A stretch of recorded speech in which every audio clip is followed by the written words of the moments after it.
Civil service പരീക്ഷ എത്ര വയസ്സ് വരെ എഴുതാം? ഈ ചോദ്യം പലരും ചോദിക്കാറുണ്ട്.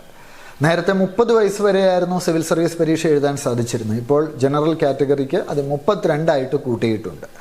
ഒപ്പം OBC കാറ്റഗറിയിലുള്ള വിദ്യാർത്ഥികൾക്ക് 35 വയസ്സ് വരെ സിവിൽ സർവീസ് പരീക്ഷ എഴുതാം. SC/ST വിഭാഗത്തിൽപ്പെട്ടവർക്ക് 37 വയസ്സ് വരെ സിവിൽ സർവീസ് പരീക്ഷ എഴുതാം. ഫിസിക്കലി ഏതെങ്കിലും തരത്തിലുള്ള ചലഞ്ചസ് ഉള്ള വിദ്യാർത്ഥികളാണെങ്കിൽ 10 വർഷം അഡീഷണൽ ആയിട്ട് കിട്ടും. അതായത് ജനറൽ കാറ്റഗറിയിൽപ്പെട്ട ഫിസിക്കൽ ഡിസബിലിറ്റിയുള്ള ബെഞ്ച്മാർക്ക് ഡിസബിലിറ്റിയുള്ള ഒരു വ്യക്തിക്ക് 42 വയസ്സ് വരെ എഴുതാം. OBCയിൽപ്പെട്ട ആളാണെങ്കിൽ 45, SC/ST വിഭാഗത്തിൽപ്പെട്ട ആളാണെങ്കിൽ 47 വയസ്സ് വരെ എഴുതാം. ജനറൽ കാറ്റഗറിയിൽപ്പെട്ടവർക്ക് 6 ചാൻസാണ് ഇപ്പോൾ ഉള്ളത്. OBC വിഭാഗത്തിൽപ്പെട്ടവർക്ക് 9 ചാൻസ് ഉണ്ട്. SC/ST വിഭാഗത്തിൽപ്പെട്ടവർക്ക് അൺലിമിറ്റഡ് ചാൻസസ് ആണ്. പക്ഷേ ഏജ് ലിമിറ്റ് ചെയ്തിട്ടുണ്ട് 37 വയസ്സ് വരെ. അപ്പോൾ ഇത് കൃത്യമായിട്ടും മനസ്സിലാക്കുക. ഞാൻ ഈ വർഷം നമ്മുടെ ഇൻ്റർവ്യൂ അറ്റൻഡ് ചെയ്യുന്ന ഒരു വിദ്യാർത്ഥിനിയുടെ പ്രായം 42 വയസ്സാണ്. എനിക്ക് വലിയ സന്തോഷം തോന്നി. കാരണം സിവിൽ സർവീസ് പ്രിപ്പറേഷനൊക്കെ സ്റ്റാർട്ട് ചെയ്ത് വളരെ വൈകിയാണ്.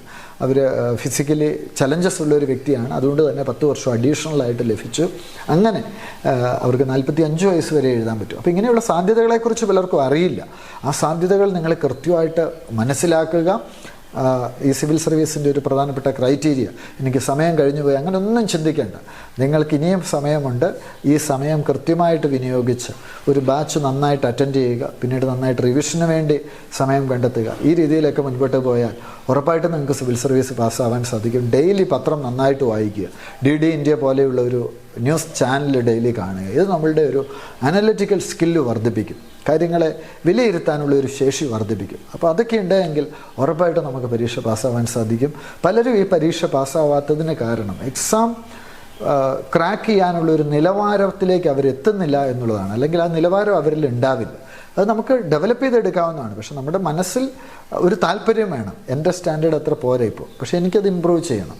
ആ ഒരു ധാരണയിൽ ഡെയിലി കറണ്ട് അഫയേഴ്സൊക്കെ നോട്ടൊക്കെ തയ്യാറാക്കി നിങ്ങൾ ക്ലാസ്സിലൊക്കെ കൃത്യമായിട്ട് അറ്റൻഡ് ചെയ്ത് മുൻപോട്ടേക്ക് പോവുകയാണെങ്കിൽ ഉറപ്പായിട്ടും നിങ്ങൾക്ക് ഈ സിവിൽ സർവീസ് എക്സാം പാസ്സാവാൻ വേണ്ട ആ ഒരു മിനിമം ത്രഷോൾഡിലേക്ക് എത്താൻ പറ്റും.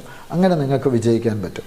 ബ്രിഡ്ജിങ് ദ ഗ്യാപ്പ് എന്നുള്ള പ്രോസസ്സ് വളരെ പ്രധാനപ്പെട്ടതാണ്. പലരും ഈ എക്സാമിലേക്ക് വരുമ്പോൾ അവർക്ക് പല മേഖലകളിലും ഒരുപാട് ഗ്യാപ്പ് ഉണ്ടാവും. ഇപ്പോൾ ഈ എക്സാമിൽ എല്ലാ വിഷയവും പഠിക്കാനുണ്ടല്ലോ.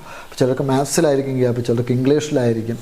അപ്പോൾ ആ ഗ്യാപ്പ് നമ്മൾ ഫില്ല് ചെയ്ത് അതിനുള്ള സൊല്യൂഷൻ കണ്ടെത്തി ഈ പരീക്ഷയെ നേരിടുമ്പോൾ പരീക്ഷ എളുപ്പമുള്ളതായിട്ട് മാറും.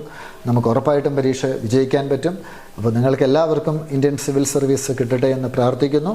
ഡെയിലി കറണ്ട് അഫയേഴ്സിന് വേണ്ടി അബ്സല്യൂട്ട് IAS അക്കാഡമിയുടെ ടെലഗ്രാം ചാനൽ ഫോളോ ചെയ്യുക.